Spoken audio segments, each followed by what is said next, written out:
नमामि धन्वन्तरिमादिदेवं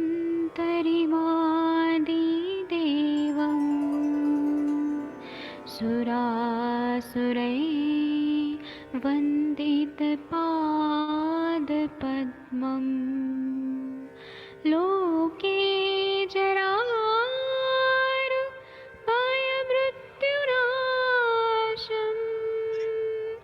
दातारमीशं विविधौषधीनां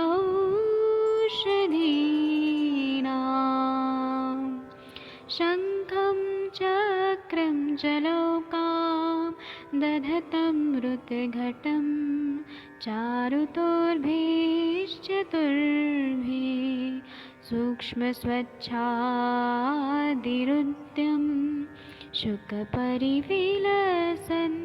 मौलिमं भोजनेत्रं कालाम्बोदोज्ज्वलाङ्गं कटितटविलसत् चारुपीताम्बराढ्यं वन्दे धन्वन्तरिन्तं निखिलगदमिव प्रौढदावाग्निनीलम्।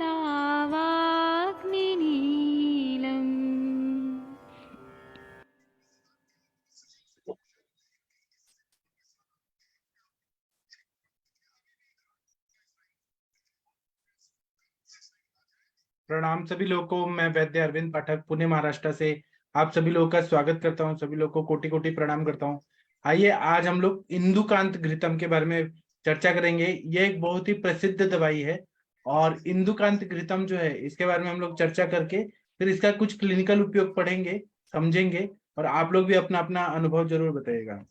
इंदुकांत घृतम के बारे में सहस्त्रयोगम नाम का जो पुस्तक है उसमें क्या बताया है कि पुतिक दारु दशमूल कषाय सिद्धम सशीर षटफलयुतम घृतमिंदुकांतम वातामय शय महोदर गुल्मशूल निम्नोत्तन ज्वर हरम बलवर्धनम च। मतलब इसमें पुतिक नाम की वनस्पति है, देवदार है, दशमूल की औषधियां हैं, इनका क्वाथ बनाना है। क्वाथ बनाने के बाद इसमें षटफल के कल्प से पिपली, पिपलीमूल, चव्य चित्रक, मरीच, शुंठी इनमें समान मात्रा में डालना है, उतना ही दूध डालना है और फिर ये घृत सिद्ध करना है। जैसे हम लोग घृत सिद्ध करते हैं, घृत सिद्ध करते समय क्या सिद्धि लक्षण होता है? यथा फेनोद्गमस तैले फेन संतिष्ठ सर्पिशी। फेन की जब शांति हो जाती है तो घृत सिद्ध हो जाता है। और वर्ती के परीक्षण से हमें यह पता चलता है कि मृदु पाकी है, मध्य पाकी है, खर पाकी है। और ये इंदुकांत घृत जो है ये हर तरह के वात व्याधियों के लिए सर्वश्रेष्ठ घृत है। क्षय रोग में जहां पे उदर व्याधि है उस पे काम करता है। गुल्म, शूल और विषम ज्वर नाशक और बल को बढ़ाता है। इंदुकांत घृतम में देखेंगे तो जितने भी द्रव्य हैं इसमें और भी सहस्त्रयोगम में जो द्रव्य है उसको मैं और इलाबरेट करके बताता हूँ। तो इसमें पुतिक है, देवदार है, बिल्व, दशमूल को मैं इलाबरेट कर रहा हूँ। पुतिक, देवदार, बिल्व, अग्निमन, शोनाक, गंभारी, पाटला, शालीपर्णी, कृष्णीपर्णी, बृहति, कंटकारी, गोक्षुर, शीर, फिर गोघृत, पिपली, पिपलीमूल, चव्य चित्रक, शुंठी, यवक्षार। तो इसका प्रयोग जब हम लोग करते हैं इंदुकांत घृतम का, इसके कैप्सूल भी बनाते हैं। बहुत सारी कंपनियां, साउथ की कंपनियां इसके कैप्सूल भी बनाती हैं और बहुत अच्छा रिजल्ट आ रहा है इसका। तो इसका प्रयोग इनडाइजेशन में, जहां भूख नहीं लगता है उसमें होता है। जिसको ब्लोटिंग, आधमान होता है, पेट फूल जाता है, उसमें इंदुकांत घृतम का फायदा होता है। पेप्टिक अल्सर में होता है और यह भूख को बढ़ाता है और मेटाबॉलिज्म को अच्छा कर देता है। इम्यूनिटी को एनहांस करता है, बहुत ज्यादा व्याधि क्षमता को बढ़ाता है और जो भी बार बार बीमारियां हो रही है उनको ये ठीक कर देता है। और ये गैस्ट्राइटिस में भी काम करता है, वात के जितने भी बीमारी है उसमें काम करता है। तो इसके इंदुकांत घृतम जो है अच्छा अनुलोमन करता है, अग्नि को प्रदीप्त करता है। तो आप लोग भी इसका प्रयोग करते होंगे। थोड़ा अपना अपना अनुभव बताइए, जिन लोगों ने इंदुकांत घृतम का प्रयोग किया है आप लोग का क्या अनुभव है इसके बारे में? डॉक्टर हरीश बत्रा जी, डॉक्टर प्रशांत तिवारी, प्रशांत भट्ट जी। सर मैंने नहीं किया, इसको अभी तक यूज नहीं किया है जी सर। अच्छा ठीक है, कोई बात नहीं। डॉक्टर हरीश बत्रा जी, आपने यूज किया है इंदुकांत नहीं सर, घृतम? नहीं सर, नहीं, नमस्कार सर, नहीं किया। इसको लेने से अच्छे से पेट साफ होता है सर। भूख अच्छी लगती है, और ज्वाइंट पेन वगैरह सब ठीक हो जाता है। इतना बढ़िया है, दीपन पाचन अनुलोमन करता है। हाँ, वैद्य शशि तिवारी मैम आपने यूज किया है? मंगला मैम, तनिका मैम, किसी ने यूज किया है बताइए कृपया। संदीप कुमार जी, नलिनी मैम। हाँ जी सर, प्रणाम सर। मैंने अभी यूज नहीं किया। मैं एक्चुअल में घृत की प्रिपरेशंस कम यूज करती हूँ, जैसे महाकल्याण घृत, महातिक्तक घृत वगैरह तो यूज किया है, और नॉर्मली बस्ती में ज्यादा यूज करती हूँ घी वगैरह। तो अभी जैसे तिक्तछिर बस्ती में, हाँ, अभी एक पेशेंट को मैंने महाकल्याण घृत दिया है। अब इसके बाद नेक्स्ट टाइम में मैं उनको सोच तो रही थी गुग्गुलू तिक्तम घृत देने को, क्योंकि उनके जो सर साइन सिम्टम है वो सियाटिका के भी हैं, उनको गैस्ट्राइटिस वगैरह भी है, और हाई बीपी वगैरह की प्रॉब्लम है, तो पित्तज विकार भी है, और प्रकृति भी उनकी पित्तज लगती है।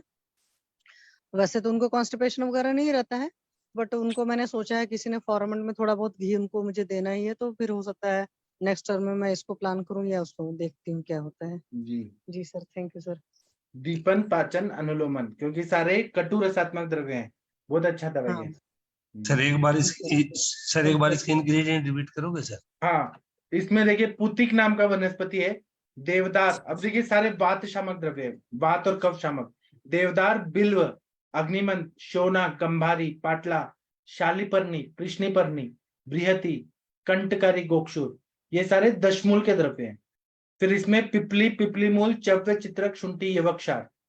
तो इसमें दशमूल भी है, देवदार भी है, बिल्व भी है, पुतिक भी है। तो वात कफ कफ के सारी बीमारियों के लिए काम करता है। दीपन पाचन के लिए इसमें पिपली, पिपली मूल, चव्य, चित्रक, शुंठी, मतलब पंचकोल, षडुष, ये सब डाला हुआ है, पंचकोल। और दूसरा है कि यवक्षार भी डाला है। इससे बहुत अच्छा अग्नि प्रदीप्त होता है सर, पेट साफ बहुत अच्छे से होता है, और ज्वाइंट पेन वगैरह सब ठीक हो जाता है। क्योंकि आपके पास ऐसे पेशेंट आते होंगे कि उनको गुग्गुल तिक्तक घृतम, महातिक्तक घृतम, तिक्त रसात्मक द्रव्य नहीं चाहिए, ऐसे बोलते होंगे, कड़वा चीज नहीं चाहिए, तो उसमें ये चीजें बहुत अच्छी रहती है, इंदुकांत घृतम। ठीक है, जी सर। हाँ। और कोई बताना चाहते हैं बताइए, जिसने यूज किया है? तनिका मैम, मंगला, हाँ मंगला मैम आप कुछ बोल रही थी, डॉक्टर मंगला मैम। प्रणाम सर, मैंने यूज नहीं किया है सर। क्यों क्यों नहीं किया? आपके गवर्नमेंट सप्लाई में नहीं आता? नहीं सर, नहीं सर। अच्छा, ठीक है, कोई बात नहीं। आप लोगों में से कोई केस बताना चाहते हैं, शेयर करना चाहते हैं कुछ चीजें? प्रणाम सर। जी मैम बताइए। सर इसको लेना कैसे है? दूध के साथ ले सकते हैं क्या? इसको एक चम्मच हम लोग सुबह शाम दूध के साथ ले सकते हैं, खाने के बाद। जी सर, थैंक यू। इसका सहस्त्र योगम नाम का पुस्तक है, उसमें इसका उल्लेख किया गया है। बहुत ही अच्छा दवाई है, इंदुकांतम घृतम। जो लोग हमारे पास बस्ती नहीं ले सकते हैं, वो सारे ऐसे नखरे होते हैं ना पेशेंट के, हम बस्ती नहीं लेंगे लेकिन हमारा ज्वाइंट पेन ठीक करो। और गूगल वगैरह तो हम देते हैं, लेकिन स्नेहन के लिए दीपन पाचन हाँ। लोमन भी दिया, तो इसके लिए इंदुकांत घृतम बहुत ही अच्छा है। ठीक है, अभी आप सर लोग इंदुकांत घृतम और सुकुमार घृतम में कौन बेटर है ज्यादा? दीपन पाचन करना है तो इंदुकांत घृतम, सुकुमार घृतम तो विरेचन टाइप रहता है थोड़ा।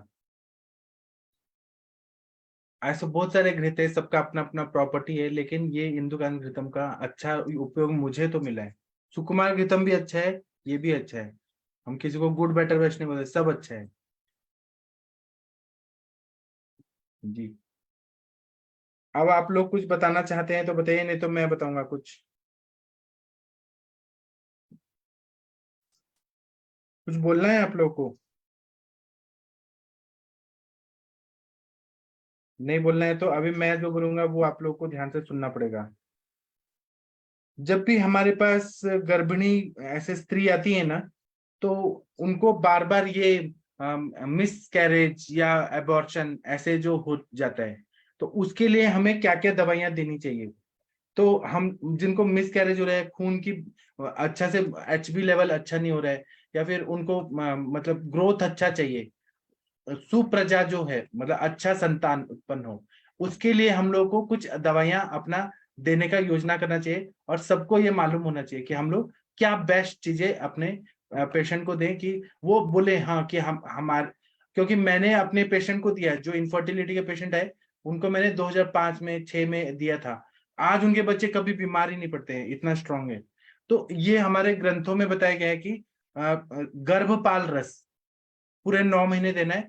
साथ में कूट के गर्भपाल रस, स्वर्णमाक्षिक भस्म, प्रवाल पिष्टी, गुडुचि सत्व, इसकी पुड़िया बना के सुबह और शाम दें, बहुत अच्छा फायदा होता है। इससे धातु पुष्टि बहुत ज्यादा अच्छे से होता है। और गर्भिणी का अगर छर्दी का वेग है तो इसमें प्रवाल पिष्टी गुडुचि सत्व है ना, तो उससे वो कम हो जाता है। और स्वर्णमाक्षी से रस रक्त का प्रसादन होता है। गर्भपाल रस तो है ही अच्छा। गर्भपाल रस में क्या पता है कि शुद्ध हिंगुल, नाग भस्म, वंग भस्म, त्वक एला और दालचीनी, शुंठी, तेजपत्र और मरीच, पिपली, स्याह जीरा, कृष्ण जीरक, चव्य, द्राक्षा, देवदार और लौ भस्म है। और इसमें अपराजिता जो वनस्पति है उसकी 7 भावना दी है और इसकी एक गुंजा की गुटिका है। और ये अगर द्राक्षा के क्वाथ के साथ या द्राक्षास और द्राक्षारिश के साथ लिया जाए तो गर्भिणी के सभी रोगों को ठीक करता है। जो जैसे प्रेगनेंसी इंड्यूस्ड हाइपरटेंशन है, प्रेगनेंसी इंड्यूस्ड और भी बहुत सारी बीमारियां रहती है, स्वेलिंग वगैरह आता है, उन सब में ये फायदा करता है। गर्भपाल रस जो है ना, यह हर तरह से गर्भपाल मतलब एक सेनापति होता है, द्वारपाल, द्वार की रक्षा करने वाला। उसी तरह से गर्भ का ये जैसे द्वारपाल रक्षा करते हैं, उसी तरह से गर्भपाल गर्भ की रक्षा करने के लिए बनाया गया है। इससे कभी भी संक्रमण होने का जो टेंशन रहता है वो नहीं होता है। गैस्ट्राइटिस वगैरह या हाइपर एसिडिटी ये सब नहीं होता है। इसलिए गर्भपाल रस का प्रयोग करने से बहुत अच्छा फायदा होता है। आप लोगों ने यूज किया है गर्भपाल रस?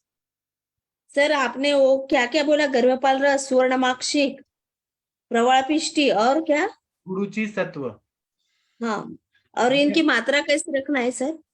इसकी मात्रा है गर्भपाल रस आप कितना यूज करना चाहते हैं उस पर डिपेंड करता है। इसमें तो बोला है 1 वल्ल मात्रा, स्वर्णमाक्षिक 1 वल्ल, समान मात्रा में लेना है। समान मात्रा में लेके कूट के और इसका टोटल 60 पुड़िया करना है। और 60 पुड़िया करके छोटा छोटा एक एक चुटकी भी अगर दिया तो फायदा करता है। हमारे पूना में इतने बड़े बड़े वैद्य लोग हैं, ज्यादा नहीं देते हैं दवाइयां, 1 रत्ती की मात्रा में देते हैं या आधा रत्ती तक की पुड़ी बना के दे देते हैं। 1 महीना खाते रहो, बहुत अच्छा फायदा होता है। सर स्वर्णमाक्षिक और इसका क्या क्या डोज है? स्वर्णमाक्षिक, प्रवाल पिष्ट और गुडुचि सत्व का समान मात्रा में। समान मात्रा में। हाँ, इसमें पुस्तक में 1 वल्ल मात्रा बोला है। गुरुचि सत्व 3 गुना ज्यादा, 3 वल्ल बोला है। 3 गुना ज्यादा। हाँ, गर्भपाल रस के 3 गुना ज्यादा क्या? नहीं, वो एक वल्ल मात्रा, स्वर्णमाक्षिक 1 वल्ल मात्रा, प्रवाल पिष्ट 1 वल्ल मात्रा, गुरुचि सत्व 3 वल्ल मात्रा। अच्छा, वल्ल यानी कितना होता है सर? मेरे हिसाब से 1 रत्ती 125 mgm। हाँ 125। हाँ, ओके तो सर। इसको कूटेंगे ना तो वो बहुत ही कम मात्रा में देना है। अच्छा सर, वो रेडीमेड आती है तो वो कितनी इसकी होती है सर?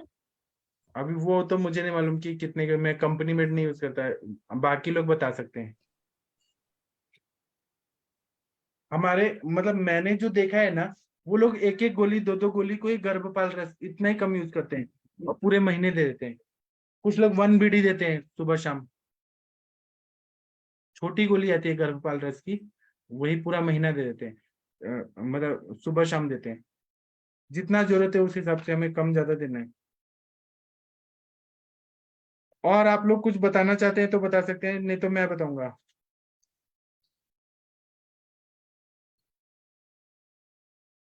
मुझे ये बताना है कि अगर हम लोग देखते हैं मात्रा बस्ती पे अब चलिए बात करते हैं। मात्रा बस्ती जो है ना, वो स्नेहन बस्ती का एक टाइप होता है। इसमें हम लोग स्नेह बस्ती का 1/3 पार्ट ही लेते हैं मात्रा बस्ती में। सुश्रुत ने ये मात्रा बस्ती को भी अनुवासन बस्ती में ही लिया है। और ये मात्रा बस्ती जो रहता है ना, इसमें हम लोग हर तरह के तेल बस्ती के रूप में दे सकते हैं। तो इसमें और जैसे कि उदर व्याधि है, तो उदर व्याधि में मात्रा बस्ती बोला है महिषी मूत्र, भैंस के मूत्र को मात्रा बस्ती के रूप में कम मात्रा में देने के लिए बोला है। और चरक ने क्या बोला है? सशारम महिषम सरम, चरक सूत्र स्थान पहला चैप्टर में 102 नंबर का श्लोक। चरक ने बोला है कि भैंस का जो मूत्र है उसमें यवक्षार, सज्जी क्षार डाल के और आप 100 ml या 80 ml उदर व्याधि में डालिए, जलोदर में। तो इससे क्या होगा? दुग्धम च मूत्रम च विरेचनानि, वो बस्ती जाएगा, वायु को भी निकालेगा और मूत्र को भी निकालेगा और पूरा क्लेश को भी निकालेगा। इसलिए ऐसे बोला है, ऐसा बोला है। सुश्रुत ने बोला सामान्य चिकित्सा में महिषम व मूत्रम शीरेण सर्वत्रात्रम, मतलब इन्होंने बोला है सुश्रुत में कि जब भी जलोदर की अवस्था आती है तो 7 दिन तक आहार और पानी नहीं देना है, आहार और जल का त्याग करवा देना है। जब भी भूख लगे या प्यास लगे तब भैंस का बफेलो यूरिन देना है, भैंस का दूध या गाय बकरी का दूध देना है। या और इसमें बोला है कि गोमूत्र की अपेक्षा महिषी का मूत्र जो होता है, भैंस का मूत्र देखिए इतना इंपॉर्टेंट है लेकिन हमें मालूम नहीं होता। सुश्रुत ने बोला है भैंस का मूत्र ज्यादा अच्छा रहता है, ऐसा बताया। हम लोग ना भैंस का दूध और घी इन सबको हम निकृष्ट मानते हैं, लेकिन उदर व्याधि में बोला है कि देना है, भैंस का मूत्र का इतना ज्यादा उपयोग रहता है। और दूसरा आप लोग कुछ बोलना चाहे तो बोलिए, हम लोग मैं कुछ कुछ चीजें अलग अलग चीजें बताना चाहता हूँ। दूसरा अभी आप लोग के दिमाग में आता होगा अतिसार और प्रवाहिका, इसमें क्या डिफरेंस रहता है। तो हमारे ग्रंथों में अतिसार जो होता है वो डायरिया डिसेंट्री ऐसे बताया जाता है। प्रवाहिका जो रहता है उसमें वायु का अनुबंध रहता है, वायु प्रवृद्धो निचतम बलासम। और सबसे मेन प्रवाहिका में क्या होता है कि इसमें प्रवाहन करने से उत्पन्न होता है और बार बार प्रवाहन करने की इच्छा भी होती है। और कृत्य अपकृत्य संज्ञताम, मतलब जाके आए तब भी जाने का ऐसा नहीं होता है कि पेट साफ हो गया, म्यूकस बहुत ज्यादा निकलता है। ये प्रवाहन से उत्पन्न है और प्रवाहन करने का मन भी करता है, ये प्रवाहिका होता है। अतिसार में क्या होता है, खाया पिया जैसा भी है ना वो शरीर क्या करती है उसको लिक्विफाई करके वैसे का वैसे ही निकाल देती है, तो उसमें अतिसरणम अतिसारम। और दूसरा क्या है, प्रवाहिका में क्या होता है, बहुशूल प्रवाहिका, पेट में दर्द होता है, कॉलिकी पेन, मरोड़ के साथ पेन होता है। और दूसरा क्या है कि इसमें शूल प्रत्यात्म लक्षण है, प्रवाहन करना प्रत्यात्म लक्षण है, कृत्य कृत्य संज्ञा। दूसरा है शूलम प्रवाहिका दमान परिकर्त्य रुचि ज्वरान तृष्णोष्ण दाह मूर्छा आदि शेषाम विद्यात उपद्रवान। मतलब इसमें शूल रहता है प्रवाहिका में, जैसे कि कोलाइटिस में आप लोगों ने देखा, अल्सरेटिव कोलाइटिस में शूल रहेगा, आदमान रहेगा, परिकर्तनवत वेदना रहता है जैसे कैंची से काट रहे हैं, अरुचि रहता है, ज्वर रहता है कभी कभी, तृष्णा मतलब प्यास लगती है बहुत ज्यादा, और उष्ण दाह उष्णता रहती है, बर्निंग सेंसेशन रहता है, मूर्छा, ये सारे उपद्रव रहते हैं इसमें। और पिच्छा मल प्रवृत्ति, कुछ तो म्यूकस ऐसे कफ निकल रहे, पिच्छा मल प्रवृत्ति। आप लोग कुछ बोलना चाहते हैं तो बोल सकते हैं। और ऐसा बोलते हैं कि अर्श, ग्रहणी और अतिसार ये तीनों एक दूसरे की बीमारियां, एक जिसको अर्श होता है उसको अतिसार होता है, अतिसार होता है ग्रहणी होता है, ग्रहणी होता है अर्श होता है। ऐसे तीन जो है व्याधियां एक दूसरे को ये पूरक रहती हैं। और आप लोग कुछ बोलना चाहते हैं तो बोल सकते हैं। दूसरा है कि आमातिसार और प्रवाहिका को कैसे डिफ्रेंशिएट करें। आमातिसार में क्या रहता है कि आम संचिति बहुत ज्यादा है और अतिसार हो रहा है, उसमें आम निकलता है, पूरा आमातिसार आम निकलता है। प्रवाहिका में आम निकलेगा या नहीं निकलेगा, लेकिन उसमें प्रवाहन ज्यादा होता है, प्रेशर अर्जेंसी एंड हरीनेस बहुत रहता है, प्रवाहन बार बार प्रेशर आता है। और दूसरा क्या है कि प्रवाहिका में म्यूकस आता है बहुत ज्यादा, पेट में मरोड़ आता है, खिंचावट होती है, पेट दर्द होता है।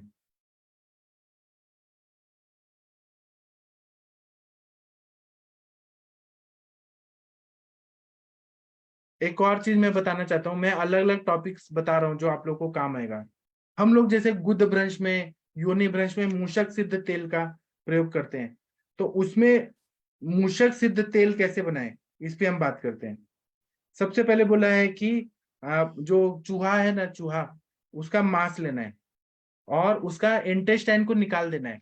आपके पास जो बड़ा चूहा मिलता है वो ले लीजिए, जिसने जहर वगैरह नहीं खाया, और उसको अच्छे से पकड़वा के, हमारे यहाँ महाराष्ट्र में ये बहुत सारे चूहे हैं यहाँ पे, तो यहाँ पे चूहा पकड़ के और उसका इंटेस्टाइन पूरा निकाल देना है और ऊपर का स्किन भी निकाल देना है। फिर चूहिया लेना ज्यादा अच्छा है, चूहा से ज्यादा फीमेल वाला लेना ज्यादा अच्छा है। इसमें ऐसा बोल रहे हैं कि चूहा का मांस बनाने के लिए इसमें बहुत सारे द्रव्य का प्रयोग करना है।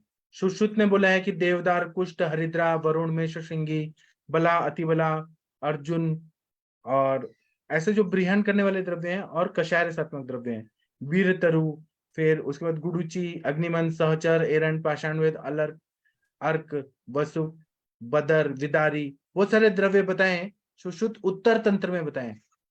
ये सारे द्रव्य लेके और काढ़ा बना के, आपको चाहिए तो मैं भेज दूंगा ये सारी चीजें, काढ़ा बना के फिर तिल तेल में उसको सिद्ध करना है। यथा फेनोद्गमस्तले फेन संतिष्य सर्वशी। फेन उद्गम जब होने लगता है तो तेल सिद्ध हो जाता है, और उसका मृदु पाकी, मध्य पाकी, खर पाकी, ऐसा प्रयोग करते हैं जो आपको चाहिए। और ये मूषक सिद्ध तेल जो है, ये गुदभ्रंश के पेशेंट को देने से, अभ्यंग करने या पिचू रखने से बहुत अच्छा फायदा हो, या इसकी मात्रा बस्ती देते हैं। गुदभ्रंश किसको होता है? जो अल्प स्नेह वाला इंसान है, दुर्बल शरीर वाला है, जो प्रवाहन करता है, बार बार बलपूर्वक मल त्याग करने का कोशिश करता है, या अतिसार से पीड़ित है, या अधर गुद है, या उत्तर गुद है, वो सारा चीज ना पूरा निकल जाता है बाहर की तरफ, इसलिए इसको गुदभ्रंश कहते हैं। वहां के मसल्स जो होते हैं, रेक्टस मसल्स, बहुत वीक हो जाते हैं, तो इसमें साक्षात वायु का प्रकोप है। तो इसीलिए हम इसको अंदर डाल के वहां के मसल्स को स्ट्रेंथ देने वाला मूषक सिद्ध तेल, इसका पिचू रखते हैं या बस्ती देते हैं, मात्रा बस्ती, बहुत अच्छा फायदा होता है।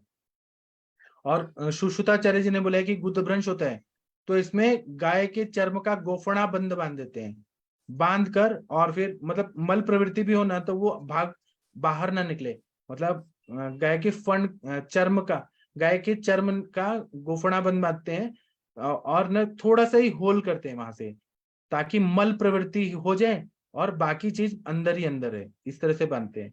इसका भी एक टेक्निक है, तो ऐसा बांधने से गुद का भ्रष्ट होने का चांसेस नहीं रहता, गोफणा बंद बांधने से, ऐसा बताया गया है।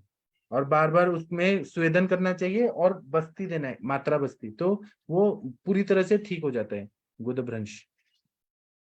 आप लोग कुछ बोलना चाहते हैं या कोई केस बोलना चाहते हैं तो बोल सकते हैं,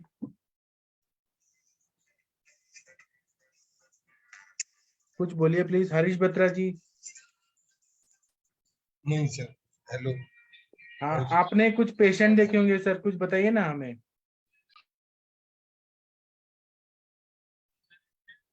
हाँ, एक मिनट होल्ड करो सर, एक पेशेंट था सर, मैं थोड़ा सा। ठीक है, ठीक है।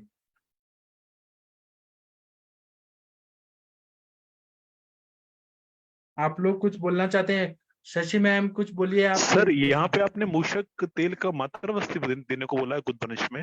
हाँ, बहुत अच्छा फायदा होता है। आप अगर उतना महंगा नहीं यूज करते, आप गुद पीछू भी रखे तो फायदा होता है, लेकिन हम लोग मात्रा बस्ती देते हैं सर। जी जी जी। और सर अभी 2 दिन पहले एक मतलब फोरम पे डिस्कशन हो रहा था, जिस दिन आपने कंडू पढ़ाया था कि करंज तेल की मात्रा बस्ती देने से कंडू ठीक हुआ था। हाँ, वो ना कृमि जन्य संप्राप्ति जब रहती है ना सर, कृमि की वजह से अभिषेक होने से खुजली आती है, तो उसमें हम देते हैं। जी जी जी सर।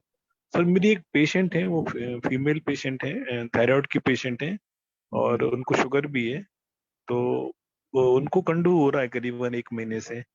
तो हेतु तो मैंने मतलब उनके जो भी थे मैंने बंद कराए, और उनको ये सब रक्त शोधक दवाइयां दे रहा हूँ, कनक रसायन, आरोग्यवर्धिनी बट्टी, कैशोर गुग्गुल, और सरसों और नीम का पेस्ट लगाने को पूरे शरीर पे, नहाने के पहले सरसों का तेल लगाने के लिए, पर उनका कंडू कम नहीं हो रहा है सर। सर उनका हेतु ऐसा क्या हो रहा है? विरुद्धान्न वगैरह कुछ हो रहे हैं? नहीं, अब मैंने अब कल फिर बुलाया, वापस लूंगा उनकी हिस्ट्री, लेकिन कुछ लगा तो नहीं अभी तक कुछ ऐसा। पहले मुझे लगा कि शुगर उनका HbA1c 10.2 आया, और सडन उनको मतलब शुगर डायग्नोस हुआ, तो मुझे ऐसा लगा कि शुगर बढ़ने से कंट्रोल ना हो रहा हो, पर उनके शुगर भी कंट्रोल हो गया। आज फास्टिंग 1 टाइम आप थी सर और ऐसे खाने। देखिए, मिक्स फ्रूट सैलेड खा रही हैं क्या, या फ्रूट और दूध खा रही हैं, चाय चपाती खा रही हैं, विरुद्ध विरुद्ध चीजें कुछ खा रही होंगी, या आप जो कंडू है वो रुक्षता युक्त है क्या, या दाह युक्त है क्या, या फिर कैसा है, क्लेद जन्य है, कैसा कंडू है, वो थोड़ा देखिए। नहीं, दाह तो नहीं हो रहा, पर उनको दाने से आते हैं, थोड़े से दाने आके वो ठीक हो जाते हैं। तो आप इसमें शोधन करा दीजिए ना सर, फिर वमन या विरेचन करा दीजिए, या फिर कंडुग्न गण के जो द्रव्य हैं, जैसे नीम है, सरसों है, ऐसे द्रव्यों का लेप लगा दीजिए। जी सर, जी सर। यहाँ पे करंज तेल की वस्ती देके देखें क्या हाँ, मात्रा वो कृमि जन्य संप्राप्ति होगी तो बहुत अच्छा फायदा होगा सर। उनका क्रिएटिन देखा है सर? हाँ नॉर्मल है, वो भी नॉर्मल, ऐसा कुछ नहीं है। और सर भी वो पेशेंट कृमि आप हमें दिखाई नहीं देते, तो आप करंज तेल का देंगे तो 100% फायदा होगा करंज से। अच्छा अच्छा ठीक है ना सर, तो कल देता हूँ ना करेंज तेल का मात्रा बस देख के देखता हाँ, हूँ। आप हमें भी बताइएगा सर रिजल्ट। हाँ सर, जी सर। तो सर वो पेशेंट ठीक है हमारा, हेडेक वाला ठीक हो गया कैसे वो आज से बताइए ना, वो सुबह। केस बताइए ना, सब लोग सुनना चाहते हैं। जी सर। सर एक पेशेंट आया है करीबन 32 इयर्स, मेल पेशेंट हैं और वो कॉन्ट्रैक्टर हैं और करीबन 2-2.5 साल से उनको हेडेक की शिकायत है और उसका वो दवाई लेते रहे, एलोपैथी मेडिसिन लेते हैं। तो 3-3 4-4 सडेनॉन कुछ टेबलेट आती है क्या, वो सब खाते थे वो। और वो पहले तो ठीक हो जाता था, फिर धीमे धीमे वो पेन उनका कम नहीं होता था, तो वो ओरल मेडिकेशन से फिर इंजेक्शन पे आ गए। तो अभी करीबन 4-5 दिन से वो उनको एक डाइक्लोफेनेक इंजेक्शन वो लगवाते थे और ठीक मतलब उनका पेन उसमें कम हो जाता था। तो मेरे पास एक हफ्ते पहले 3 तारीख को आए थे, तो उस समय उनका ये कहना था कि मुझे मतलब अम्ल पित्त का व्याधि है और गैस बनता है, जलन होती है और पेट साफ नहीं होता है। तो उस समय उन्होंने ऐसा कुछ बोला नहीं कि मतलब हमारे लिए ये माइग्रेन, इतना बता रहे थे कि माइग्रेन डायग्नोसिस हुआ है हमारा, और दवाई लेके चले गए 1 हफ्ते की। 1 हफ्ते बाद दिखाने आए तो गैसेस में तो सब आराम था, लेकिन बहुत सिवियर हेडेक लेके आए। पुलिस सर हमें बहुत ज्यादा हेडेक हो रहा है। तो उस समय 7:15 बजे का टाइम था, तो सर का तेल रखा था मेरे पास छीर वाला, तो मैंने उनको 30 ml का नस्य दिया। और नस्य देने के बाद मैंने कहा ठीक है। अच्छा, एक हेतु उनका बहुत बड़ा हेतु मिला था मेरे लिए कि वो उनको नींद नहीं आती थी रात में, रात भर जगते थे। मतलब महीनों से ऐसा हो रहा था कि मतलब वो सोते नहीं थे। और पूरे हेतु वाद बढ़ने के थे, भय शोक चिंता भयात वायु वाले मिले कि क्रोधी थे, बहुत जल्दी गुस्सा हो जाते थे। और आपका ये हेतु भी मिला कि जैसे भूख लगी है तो खाना नहीं खा रहे हैं और दिन दिन भर घूम रहे हैं बिना खाना खाए, और तम्बाकू का सेवन करते थे। तो वो सब चीजें हेतु निकाल के सब बंद कराए। तो उस दिन फिर मैंने उनको 30 ml छीर वाला तेल का नस्य दिया। तो चले गए, अगले दिन सुबह आए तो बोले मुझे 40% आराम है, लेकिन मुझे रात भर नींद नहीं आई। तो फिर मैंने उनको सुबह फिर मैंने उनको करीबन 40 ml का मतलब 20 और 20, हाँ 40 ml नस्य मैंने उनको फिर सुबह दिया। और प्लान किया कि काम करते हैं कि इनको वस्ती करते हैं और शिरोधारा करते हैं। तो कुछ एक्सपेंसिव ट्रीटमेंट के कारण वो बोले कि शिरोधारा, मैंने मना कर दिया कि देखो पहले अपन नस्य और वस्ती करके देखते हैं, यदि इससे कम नहीं होता है या इनको नींद नहीं आती है तो हम शिरोधारा करें। तो फिर कल मैंने उनको 40 ml नस्य सुबह दिया और शाम को 5-5:30 बजे का प्लान किया निरुवस्ती का। तो मैंने उनको एक निरुवस्ती दी शाम को, और फिर रात में फिर एक नस्य दिया। और जब मैंने निरुवस्ती दी तो उन्होंने करीबन 800 ml मैंने उनको काढ़ा दिया था। और 800 ml काढ़ा देने के करीबन 15 मिनट बाद उनको मोशन हुआ। तो जब मोशन हुआ तो 2-3 बार बहुत जमजम से आवाज आई, जैसे कोई वायु बाहर निकली हो, जैसे बैलून से वायु निकलती है तो कैसे आवाज आती है, वैसी आवाज आई। फिर वो मतलब उन्होंने विवेचन करके मतलब वो वस्ती द्रव बाहर निकला, उसके बाद वो आए वापस और बोले ठीक लग रहा है हमारे, कोई दिक्कत नहीं है। फिर नस्ल लिया, नस्ल लेने के बाद ये बोले कि ठीक है सर हमें नींद आ रही है। तो मैंने कहा ठीक है आप निकल जाओ। फिर आज मॉर्निंग में सुबह आए तो बोले कि हमें बिल्कुल 1% भी हेडेक नहीं है और वाह, मुझे कितना मुझे बढ़िया नींद। सर। ऐसा ऐसा पेशेंट ने बोला तो आपको कितना सुकून मिला होगा कि आपका जी दवाई सर, इतना परफेक्टली काम किया। जी सर। और ये भी बोले कि नींद मुझे आई तो, लेकिन करीबन 2-2:30 बजे के बाद मुझे नींद आई। फिर मैं जहाँ सोया हूँ तो सुबह 8 बजे उठा सीधा, और सुबह फिर अच्छे से मोशन हुआ और अभी मुझे कोई भी हेडेक नहीं है। तो आज फिर मैंने उनको छीर वाला 40 ml दिया। और आज शाम को फिर मैंने उनको अनुवासन वस्ती दिया, चंदन वाला लाक्षादी तेल का। और फिर एक आपका नस्य दिया शाम को। और बोले ठीक है, मतलब वो इम्प्रूव कर गए, कोई ऐसी दिक्कत नहीं है और काफी इम्प्रूवमेंट हुआ उनका। तो अब देखिए सर सर 10 डेज निरुआ का काय का दिया सर? निरुआ कौन सा? बाद, शमक पूरा, दशमूल, एरंडमूल, रासना। और थोड़ा सा दशमलव। पित्त शमक वात और पित्त मैंने मेन डायग्नोसिस किया था कि इनका वायु बढ़ा हुआ आएगा और जी सर। उसमें पित्त का भी इन्वॉल्वमेंट है, वो वायु जाके उनको पेन दे रहा है। तो पूरी वात पित्त शमक चिकित्सा की निरुबस्ती में आपका आंवला, दशमलव। शतावरी, मुलेठी, अर्जुन, ब्राह्मी, जटामांसी, इस टाइप की दवाई मैंने उनको दिया है। तो ठीक है, बिल्कुल पेन फ्री हो गए। फिर आज फिर मैंने उनको मतलब आप मतलब उनका स्नेहन करना है। मेरी सर से भी कल बात हुई थी इस सिलसिले में, जी। तो वो सब चल रहा है। तो ठीक है, मतलब 24 दिन मतलब अच्छा हाँ रिस्पॉन्स आया। हाँ, और मैं आयुष मैंने आयुष मैंने इसमें दर्पण एक पे चीज और, यही बार बार बोलता हूँ, स्नेहन करिए, अग्नि को बढ़ा के स्नेहन करिए, स्नेहन करिए। अच्छा इस पे मैंने एक एक्सपेरिमेंट और कर लिया कि वो हाँ याद है आपको जो आपने ऑयल भेजा था, वो आम बात हाँ का हाँ, तेल। आम बात का, हाँ मेरा। हाँ वो मैंने इनके इनके जो फ्रंटल एरिया है आपका, है ना, यहाँ पे मैंने उनका हाँ, मसाज कराया। तो वाह। मुझे और अच्छा रिजल्ट मिला, मतलब और क्विक रिजल्ट मिला उससे। वो मेरा तो एक वो तेल आपका जो ऐसा तेल है है ना सर, कि कहीं पर भी पेन हो रहा हो, कहीं पर भी, वो लगाने के बाद 5 मिनट में आराम हो जाता है, इतना बढ़िया तेल हाँ है। सर जी जी। हाँ प्रणाम सर। हाँ सर। पूछे। उसको लगाने के बाद ना आंखों से आंसू आते हैं सर, उसको लगाने के बाद। आते हैं, लेकिन वो पूरा माइक्रो सर्कुलेशन को अच्छा कर देता है, वैसोडाइलेटेशन करता है, बहुत बढ़िया काम करता है हाँ, सर। दर्द में तो बहुत अच्छा रिजल्ट है सर उसका, लेकिन वो आंसू आ जाते हैं। वो माता जी कंप्लेन कर रही थी, वो बताया सर आप। तो आंख के पास मत करिए ना, आप थोड़ा दूर करिए, लेकिन वो कौन सा बहुत ऑयल स्ट्रांग सर? है।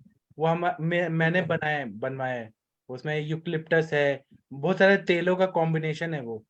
एक बार लगाया ना, पेशेंट बोलेगा ही कि 100% फायदा हो रहा है, कोई भी दर्द हो शरीर में। सर ये चिकनगुनिया में भी इफेक्ट करेगा सर? 100%, 100%। ठीक है सर, डॉक्टर मैं प्रशांत भट्ट आपको जी को मैंने एड्रेस भेजा भेजती हूँ, है। आप मुझे भेज दीजिए सर। एक भी पेशेंट इनके नाराज नहीं हुए कि हमें फायदा नहीं हुआ, सब बोलते हैं फायदा हुआ, फायदा हुआ। और डॉक्टर प्रशांत भट्ट जी का नाम मतलब गारंटीड, हमें यहाँ रिजल्ट मिलता ही मिलता है, ऐसा नाम हो गया है सर का। हाँ, डॉक्टर शक्ति मोहन जी, आप जब भी लगाते हैं ना माता जी को, बोलिए कि थोड़ा दूर लगाएं, आंखों के पास नहीं, आसपास ना हो, बहुत जोर से वो आंखों में जलन करता है। हाँ सर, माता जी कह रही थी आंसू आ जाती हैं फिर। हाँ, लेकिन अच्छा है बहुत।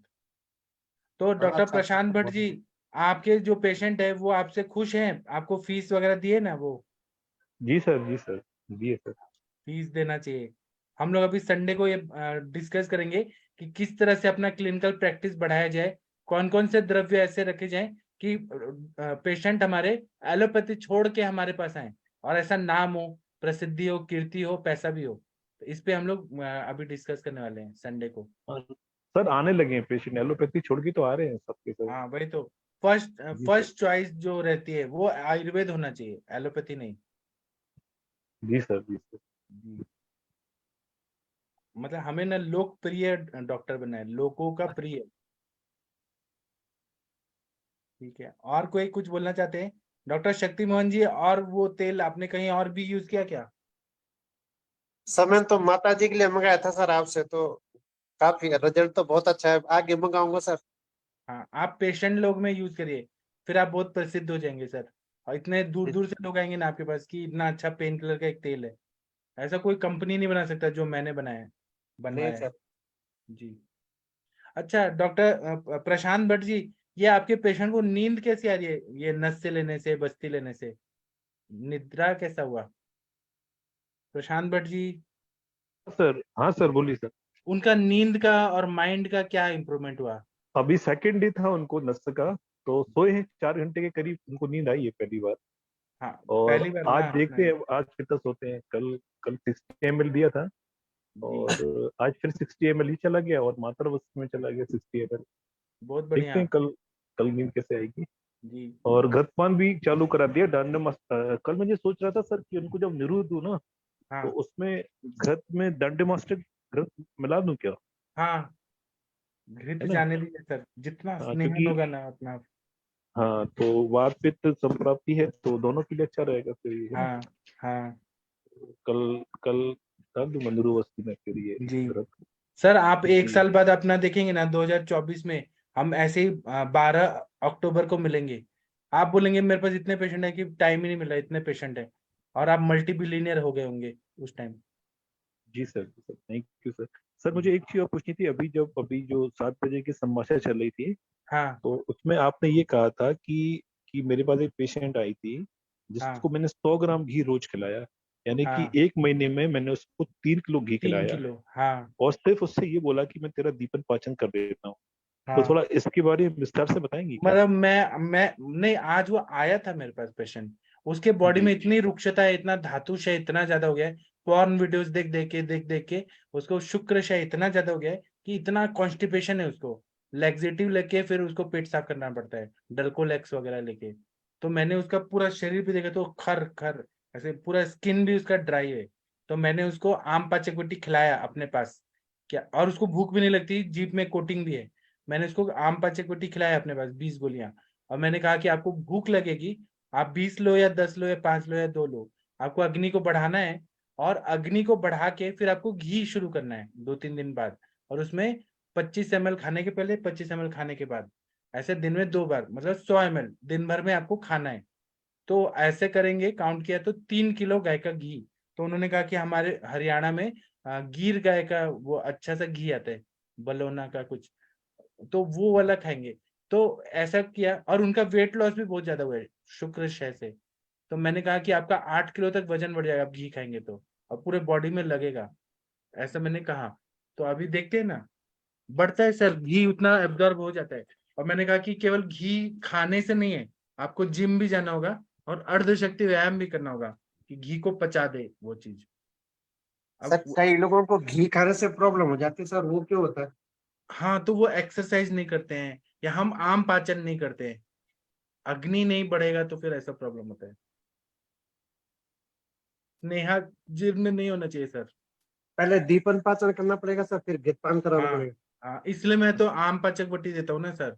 आम पाचक को तक्र के साथ पिला देता हूँ, या दूध के साथ, तक्र सबसे अच्छा रहता है। और सर जो लोग घी खाते हैं ना, वो डॉक्टर ये है ना अपने आदित्य सर, उन्होंने बताया था ना उनका कितना अच्छा जी जी मसल्स जी बढ़ गए घी खाने जी से। सर।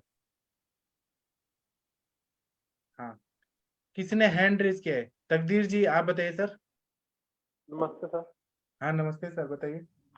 सर वो मैंने यही पूछना था, अभी आप घी की बात कर रहे थे, तो मेरा एक पेशेंट था, उसको टॉर्च का इश्यू था, जी तो उसको डीपल पाचन वगैरह सब कुछ करवाया था मैंने अच्छी तरह से, जब उनको ठीक था। तो अभी 5 दिन हो गए थे उनको घी खाते हुए। जी तो उनको जैसे कहा था कि 30 ml करके बढ़ाना है 7 दिन के लिए, क्योंकि उनका विरेचन कराना था क्लासिकल। जी तो वो सर आवाज आ रही है? आवाज नहीं आ रही है सर, तकदीर जी। हाँ, हेलो। 30 ml खिलाना है, उसके बाद। हाँ तो सर वो अभी खा रहे थे, तो वो कह रहे थे कि आज उनको 5 दिन हो गए थे, हाँ तो वो कह रहे थे आज खाने पर उनको ना एक तो एसिडिटी हो गई थी, और दूसरा उनको कह रहे थे कि पेट में दर्द हो रही थी हल्की हल्की। हाँ, ऐसा कंडीशन तो आता फिर है ना तो वो अभी इसको डोज। स्नेहा जीर्ण बोलते हैं। ऐसे कंडीशन में खाना नहीं देना होता है, उसमें केवल गर्म पानी पी के लंघन कराना होता है, जब तक भूख नहीं लग रही है खाना नहीं खाना है। ठीक है सर। हाँ, हम लोग जब स्नेह अध्याय पढ़ते हैं ना चरक संहिता में, उसमें क्लियरली बोला है कि जब वो घृतपान कराया जाता है, तब तक हम स्नेह जो होता है कभी 6 घंटे में पचता है, कभी 8 घंटे में पचता है, कभी 10 घंटे में, ठीक है 12 सर, घंटे वो में मैंने पचता है। उनको कहा था कि जब तक आपको भूख नहीं लगती, आपको घी के डकार आने बंद नहीं होते, तब तक आपने खाना नहीं खाना। हाँ, तो उन्होंने खा लिया, उससे वो एसिडिटी कह रहे कम थे हुई। कि क्योंकि आज 150 ml खाया था उन्होंने घी 5वें दिन में। तो वो पचा नहीं, और उसके बाद खाना खा लिए होंगे वो। उस टाइम पे ठीक है। गर्म पानी पी के रहना है, गर्म पानी पीने से अग्नि प्रदीप्त होती रहती है, घी पचते जाता है। ठीक है मेरे सर। पास तो एक पेशेंट आते थे, वो पहलवान थे और पॉलिटिशियन भी थे। तो वो बोलते थे कि मैं एक टाइम में 1 किलो भैंस का घी खा लेता था, पचा लेता था, 1 किलो। और वो पहलवानी करते थे और बहुत ज्यादा एक्सरसाइज करते थे। तो वो, मैं बार बार वो कहानी बताता हूँ कि वो मिट्टी की दीवार है ना, सर से फोड़ देते थे, और उसके बाद में इतना स्ट्रांग थे ना कि एक बार वो जा रहे थे और बुलेट जो बाइक रहता है वो गिर गया, मतलब कीचड़ में गिर गया, अकेले उन्होंने हाथ से उठा लिया उसको, इतना ताकत था उनका। जितना घी पचेगा बॉडी को स्नेहन होगा। वो सर इतनी ताकत जी। उतनी ताकत आती है सर जितना घी पचा सकते हैं आप। हाँ अभी सर मैं मिलकर आया था, मेरे रिलेटिव थे, उनकी साल उम्र भी 108-9 साल हो गई हुई है। जी। तो जब मैंने उनकी नाड़ी देखी थी सर, उनकी नाड़ी में यही आया था कि उनकी पाचन शक्ति काफी अच्छे तरीके से काम कर रही है। जी। और सर मैं खुद ही बता रहा हूँ ना कि मेरे को अभी 2-3 दिन पहले दिखाई देना कम हो गया था, ऐसे धुंधला दिख रहा था। तो मैंने सोचा मैं लैपटॉप पे ज्यादा करता हूँ, फिर मैं किताबें भी बहुत पढ़ रहा हूँ उपनिषद वगैरह, तो रुक्षता बढ़ी और रात्रि जागरण हो रहा है। मैंने नस्से लिया और घी खाया, तो देखिए मेरा पूरा एकदम क्लियर हो गया, आंखें अच्छे से दिख रही है, सब छोटे छोटे अक्षर भी दिख रहे सर हैं। आपको सर जो बुक भेजनी थी वो सर बुक मैं लेनी गया नहीं था, क्योंकि मैं झारखंड चला गया था बीच में। कौन तो सी? अभी मैं कल जाऊंगा। वो सर जो अच्छा, मेरे हाँ दादाजी ने लिखी थी। हाँ सर, हाँ सर, भेज दीजिए। तो सर मैं कल शायद लेकर आऊंगा, तो फिर मैं आपको मंडे को भेजता हूँ। हाँ सर, भेज दीजिए प्लीज, सभी को फायदा होगा उससे। मैं पढ़ाऊंगा, बताऊंगा ना, डिस्कस करेंगे उस पे। ठीक सर है। उसमें वो दादाजी ने असल में 1-2 चीजें तो है काफी अच्छी हैं, लेकिन वही है कि वो भी गवर्नमेंट ने बैन कर रखा है ना, उसके ऊपर है वो थोड़ा कॉन्सेप्ट। हम डिस्कस तो करते हैं ना, देखते हैं तो है ना, किसी को क्या फायदा हो जाए। ठीक है। विद्या का प्रचार ठीक प्रसार है। करना चाहिए। और मैं बार बार बोलूंगा कि ये तकदीर सिंह जी के दादाजी की लिखी हुई किताब से मैं बता रहा हूँ, ऐसे बोलूंगा जी। ठीक है। हाँ, डॉक्टर रवि कुमार सिंह सर कुछ बोलना चाहते हैं सर, बोलिए सर। जी सर, प्रणाम। प्रणाम सर, बताइए। सर कुछ पूछना चाहता हूँ सर। हाँ सर, पूछिए ना। सर श्रीमती को 2-3 दिन से फीवर आ रहा है, जी। तो क्या दूं सर जो है? एक बार हमें उनसे बात करवा देंगे सर, वातज पित्तज कफज कौन सा है? सर जो है बहुत हाई फीवर, इसलिए जो है वो बोल नहीं पा रही कायदे से। केवल हमें चेहरा दिखा सकते हैं? 102-103 के आसपास है। मतलब कैसे, दाह है कि कफ वाला है कि वात वाला है, कौन सा है कि बात पे? दाह है, दाह है, बॉडी में पेन है बहुत सी सर जो है। एक मिनट, वर्षा मैम या शशि मैम कोई केस टेकिंग करिए इनका थोड़ा सा। जी सर दिखे सर, प्रणाम सर, दिखे तो? हाँ प्रणाम। दिखाई देंगी तब ना। हाँ हाँ, पूछिए, बताऊंगा मैं। शशि मैम पूछिए। हाँ तो सर मैम को फीवर कब से है सर? 3 दिन हो गए करीब लगभग। 3 दिन हो गए, और लगभग शुरू से कितना जा रहा है? अभी फर्स्ट डे 100 के आसपास था, फिर इसके बाद जो है 101 आया। आज भी मुझे लगता है 102 के आसपास होगा। अच्छा, तो लंघन किया मैम ने? हाँ मैडम, लंघन तो कर रही हैं। पक्का? हाँ पक्का पक्का, मैडम तो वैसे भी कम ही खाती, अच्छा, ज्यादा दूसरी नहीं। बात है, तो सर आपने मेडिसिन में मैम को कुछ चलाया है कि अभी नहीं? अभी तो केवल उनको सुदर्शन चूर्ण दे रहा हूँ, गोदन दे रहा हूँ साथ में, और एक मेरे पास मध्यस्थी टैबलेट पड़ी हुई थी वो दे रहा हूँ। कुछ खांसी भी आई थी साथ सर में। 100 से ऊपर तो मतलब महासुदर्शन नहीं काम करता है। 100 के बिलो जब रहता है, जो मेरा अपना एक्सपीरियंस है, तो 100 से ऊपर ही मैं त्रिभुवन कीर्ति ही चलाती हूँ। और उस टाइम आप 2 टैबलेट TDS। इनको कुछ किडनी की प्रॉब्लम भी आई थी, इसलिए अब रस नहीं दे रहा हूँ, रस ऐड करता हूँ। अच्छा, त्रिभुवन कीर्ति से प्रॉब्लम है मैम को? रस की वजह से दिक्कत होती है, किडनी की प्रॉब्लम हो चुकी है। लेकिन उसमें पारागंधक नहीं है सर त्रिभुवन कीर्ति सर में। त्रिभुवन कीर्ति नॉर्मल है, मतलब रस औषधि नहीं है। पारागंधन नहीं है, रस औषधि नहीं उसमें है। वत्सनाभ आपका है और उसमें भल्लातक है, और अदरक तो रस की भावना है, क्योंकि अभी सर ने ये बताया था हाइपरटेंसिव भी है सर वो। हम्म। हाइपरटेंसिव भी है, हाइपरटेंसिव मेडिसिन चलती है उनको, और प्री डायबिटिक भी है। पर सर दे सकते हैं। अभी मैंने एक पेशेंट को चलाया, उनको हाई बीपी की प्रॉब्लम थी, और उनको गुस्से के क्रोधात पित्तम था, तो बहुत ज्यादा हुआ था, बट काफी प्रॉब्लम चल रही थी उनको। तो मैंने कहा आप आ जाओ, मैं चेक करती हूँ। बल्कि मैंने फोरम पर वो केस डिस्कस भी किया था, तो उनको तो त्रिभुवन कीर्ति जादू की तरह काम करी। नॉर्मली जब त्रिभुवन कीर्ति 102 103 के ऊपर नहीं काम करता है, तब उसमें जो मेरा अपना एक्सपीरियंस है, महाचौरांकुश वगैरह ऐड करती हूँ। या किसी का बहुत लंबा फीवर चल रहा होता है, जैसे उस बच्चे के केस में आराम आ गया था और उनको भी। अदरवाइज फिर मैं लास्ट में, तब मेरा ऑप्शन जय मंगल रस की तरफ रहता है। अदरवाइज त्रिभुवन कीर्ति के साथ आप महाचौरांकुश चला दीजिए सर, आराम आ जाता है। तो आप त्रिभुवन कीर्ति और महासुदर्शन दोनों साथ दे सकते हैं, कोई लोड नहीं, एक डोज दीजिए। अदरक स्वरस और तुलसी स्वरस और बिलोपत्र स्वरस तीनों को मिक्स करके बना करके, तो उसके साथ हो जाना चाहिए सर। रवि सर प्रणाम। हाँ रवि सर प्रणाम प्रणाम। सर। हाँ बताइए आप सर। बताइए कि उनको सिम्टम्स क्या है, उनको खांसी आ हाँ रही सर, है, सर्दी सिम्टम्स हो रही बताइए है? रवि सर। खांसी ड्राई है, सूखी खांसी है। अच्छा, गले और में खराश हो रही क्या? जब थूक खराश उटकती है, पानी है, गुटकती है तो दर्द तो नहीं हो रहा? पानी पानी पीने में नहीं नहीं, दर्द पानी हो रहा पीने में दर्द नहीं है, अच्छा, केवल नाक बह खराश है रही है जी। क्या? नाक बंद हो रही है क्या? नाक भी नहीं बह रही है, नाक भी नहीं बह रही। अच्छा, बस फीवर ड्राई है कफ आ रहा खाली?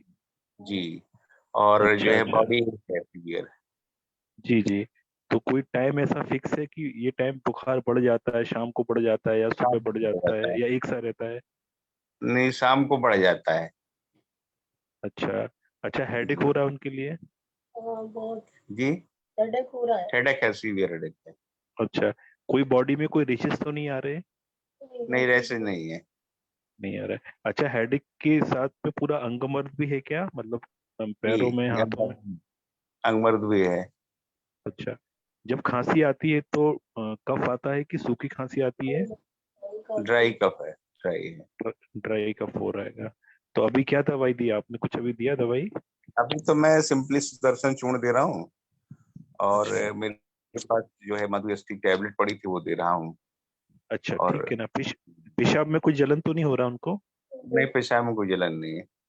अच्छा, ठीक है ना। भूख कैसी लग रही है? लग रही नहीं लग रही है? भूख नहीं लग रही है। भूख नहीं लग रही है। चलिए ठीक है ना, ठीक है ठीक है ना। कुछ टेस्ट कराए आपने, कुछ सीबीसी? नहीं, अभी तो नहीं टेस्ट कराया, अभी 2-3 दिन पहले कराया था, तब फीवर नहीं आया था।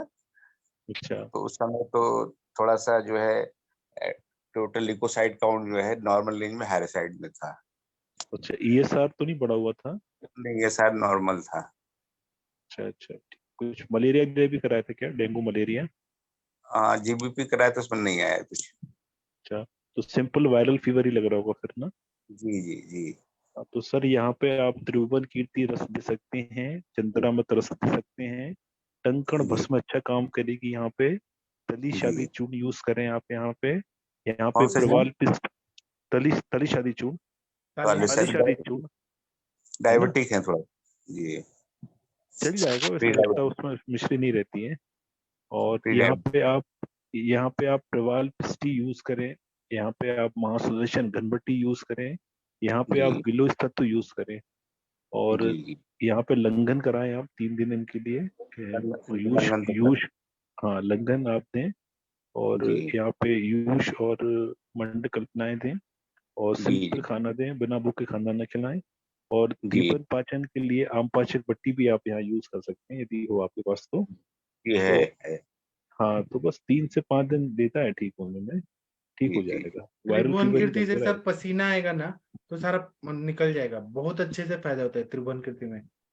जी और जी। आप सर कोई भी दवाई दे रहे हैं उसमें थोड़ा सा घी दे दीजिए, तो वो जो सूखा अच्छा, खांसी आ रहा है ना, उसमें फायदा होगा।